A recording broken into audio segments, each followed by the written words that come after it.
Special coverage of the verdict in the trial of those who killed 25-year-old Ahmaud Arbery.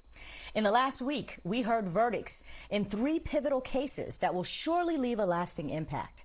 If you recall, last Friday, a jury acquitted Kyle Rittenhouse on the charges he faced for killing 2 people and injuring another at a protest against a police-involved shooting in Kenosha, Wisconsin last year. Just yesterday, in Charlottesville, Virginia, jurors found 4 white nationalists liable on 4 counts of violence at the deadly 2017 Unite the Right rally. And today, a jury in Georgia ruled that the 3 men complicit in the killing of Ahmaud Arbery are no longer accused, they're guilty. I have with me, ladies, thank you so much for joining me. I want to, just start off, Ameshia and Candace, both of you are such vital voices here on BNC on all of the legal and political issues. And I just actually want to start off by giving you some space to react to today's verdict. Ameshia, your thoughts? It was one that was shocking. It was one, I was actually live on BNC when it was coming down. It was hard to not bust out in tears just because of the difficulty associated with hearing some of what the defense said, hearing about Ahmaud Arbery's dirty toenails, hearing them try to make him a villain, hearing them try to make him a monster in so many senses and dehumanize him, and watching the pain in his mother's eyes while she sat through the courtroom that entire time. I think that hearing the verdict today, it gave me some faith, I think, in a jury pool that wasn't as diverse as I would have hoped for it to be. But also, I don't think that we could go far enough to say that this basically rights the ship of all things wrong. I've been seeing some comments across social media. I think that white America would like for us to just move on from a lot of the atrocities we see them commit every single day in cities across America. This case does not prove that, but I am very glad that for Ahmaud Arbery's family, that for that community, that for Black people who are just looking for justice, that today we finally got to get somewhat of a taste of it. Real justice would have been Ahmaud Arbery being able to go home to his family for Thanksgiving like most of us will do tomorrow. Candace, your thoughts? Listen, the jury heard what we all heard, and that is that the evidence spoke for itself, that the prosecutor did quite a job in laying out all of the ground rules that the jury had to consider during deliberations. I can't imagine that it could have gone any other way with the way that she laid everything out so specifically. The other thing that I think is really kind of stunning and was a takeaway for me was not only the faith that the community had in making sure that this was the verdict that was gotten, but the faith that the attorneys had to give in the prosecutor, knowing that the DA before them is indicted now for showing favoritism towards the McMichaels. There was faith, there was prayer, and they had to hand the baton and just hope and pray that Linda Dunkowski and her team would do what they hoped that they would do. So that was especially filling for me to know that it happened, that they had that passing of the baton, justice was served in the way that we had all hoped. And it just goes to show what a community can do when they rally behind those people who they love. Because we all know that Ahmaud Arbery is all of us. And so it was just an eye-opener to see how all of these people work together. Generally people who we haven't kind of remembered in Georgia in terms of working together in a collaborative fashion. It did ultimately happen. And that was a good feeling. That was a good feeling. There is a public reckoning on racial injustice and inequality taking place. And I wonder how the outcomes in each of these trials will have an effect on the actual process. What do you guys think, Ameshia?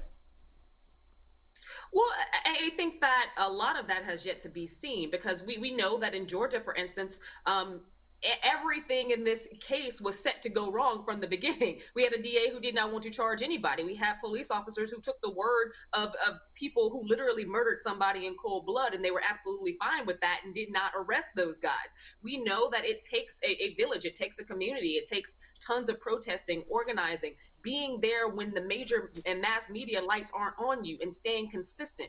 That's the type of change that's how we move to get the type of change we want to see. But I would argue that we didn't see a lot of that. We didn't see justice in the Kyle Rittenhouse trial. We did not see, we didn't fully see justice in the trial of we haven't seen it in January 6th. We didn't fully see it in Charlottesville.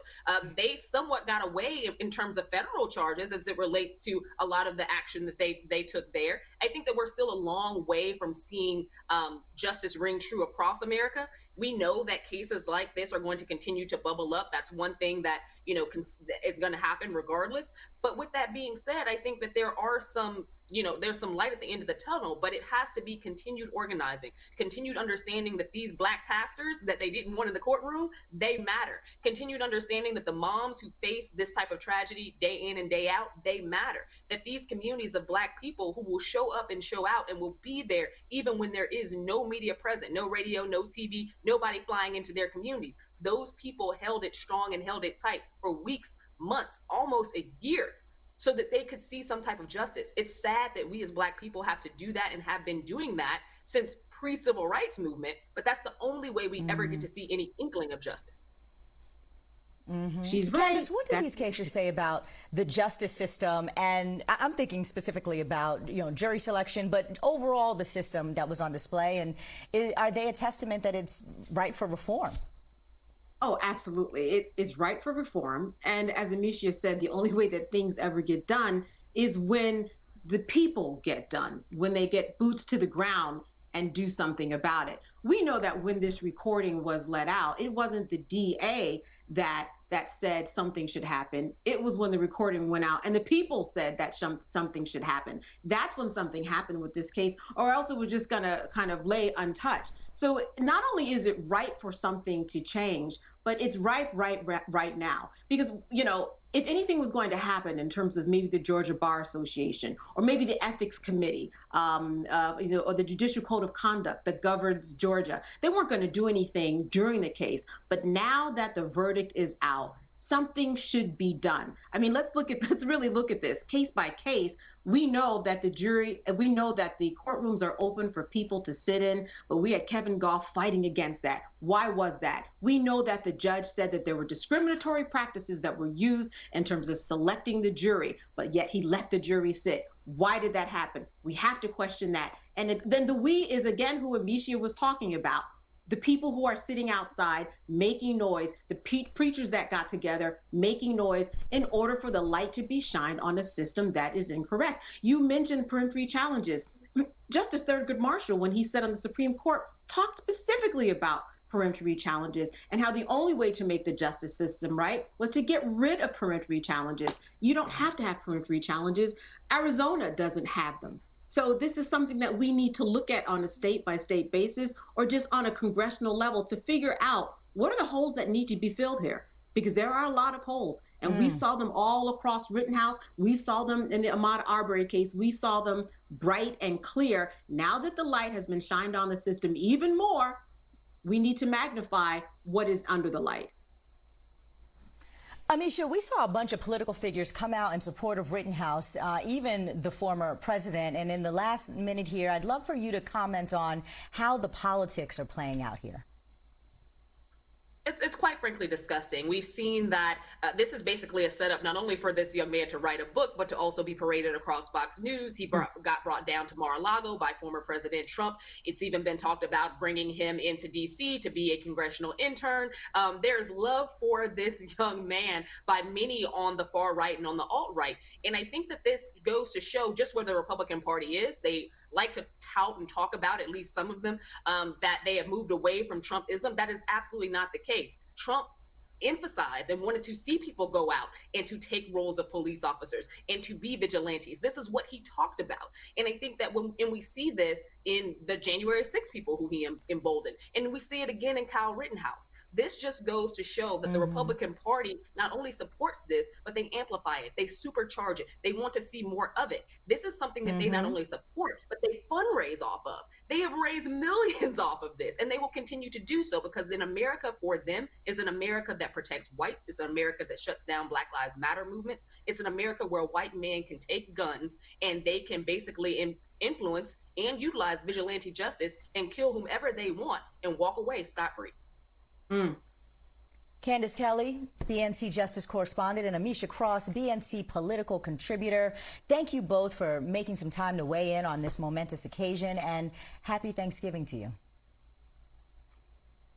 Don't go anywhere. There is more ahead on Amplified here on BNC. We'll be right back. Though I never say this often, I must say we want to thank the prosecutors. Yeah. Peace.